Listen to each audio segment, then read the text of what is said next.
Ẹ̀yin ará mi, ẹ bá mi ká lọ. Àṣírí ọjọ́ ìbí Solution TV ló ń sọ̀rọ̀. Ẹ bá mi ká lọ, ẹ tẹ̀lé mi ká lọ. Mo fẹ́ sọ̀rọ̀ nípa ẹni tí ó bá ní olóyún tí wọ́n bá ní ọmọ tóbi nínú rẹ̀. Olóyún tí ọmọ tóbi nínú rẹ̀ tán ní ọmọ yìí tóbi o. Ṣé o mọ̀ pé àwọn nǹkan kan ló máa ń fà tóbìnrin fi máa ṣe surgery àbóbìnrin fi máa ṣe operation. Wọ́n wá ní ọmọ yìí tóbi o, kò lè dá ọmọ náà bí.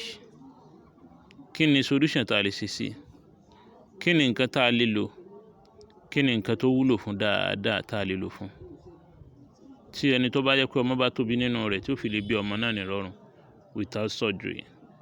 Àṣírí ọjọ́ ìbí Solution TV ló ń sọ̀rọ̀. Nọ́mbà mi ò yí padà 07033449598 07033449598. Bá mi share rẹ̀ sí èèyàn ogún á dàn fún ọ.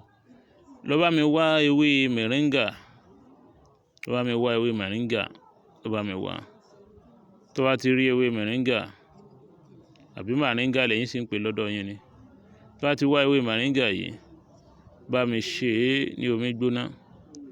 Tó bá ti ṣe é, wá sè pẹ̀lú black seed.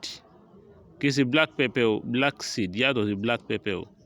Bá mi sè pẹ̀lú black seed. Kó sè é dáadáa kó ló bí 1 hour lórí iná. Kó ló bí 25 minutes lórí iná kó tà ti sè dáadáa. Tó bá ti wá sè, wá yọ sínú kíkan. Kó máa mú dáadáa pẹ̀lú ògo Ọlọ́run. Nǹkan kò ní ṣe ọmọ náà.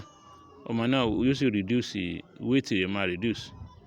Ẹlẹ́ẹ̀kejì tó tún lè ṣe tó náà tún dáa púpọ̀ dáadáa tó lọ́n fi àlùbáríkà sí fún ọmọ tó bá tóbi nínú ìyá rẹ̀ tẹ́ni wá ní mo ṣe operation fún ni. Bá mi kọ nọ́mbà yìí sílẹ̀ náà 07033449598. WhatsApp call, WhatsApp only. WhatsApp call, WhatsApp message. Bá mi wá Lipton tá a máa mu. Lipton ẹ̀rọ máa ń pè Lipton àti Lipton àti Lipton. Bá mi sè é, bá wá bí Lipton mẹ́ta. Bá mi sè é, rọ́ jẹ́ kó jẹ́ gbóná kó rọ́ sínú flask. Kó wá máa mú ní time to time. Sọ́dọ̀ omi kó máa mú. Sọ́dí kíni? Sọ́dí omi kó máa mú pẹ̀lú ògo Ọlọ́run àtàtìlẹ́yìn Ànábì. Nígbà tó bá fi mú láàrin 2-3 weeks, ọmọ ní máa reduce. Tí nǹkan kò sì ní sọ ọmọ náà. Fat ara ẹ̀ máa reduce tí nǹkan kò sì ní ṣe. Bá mi share, the more you share, the more you gain. 07033449598.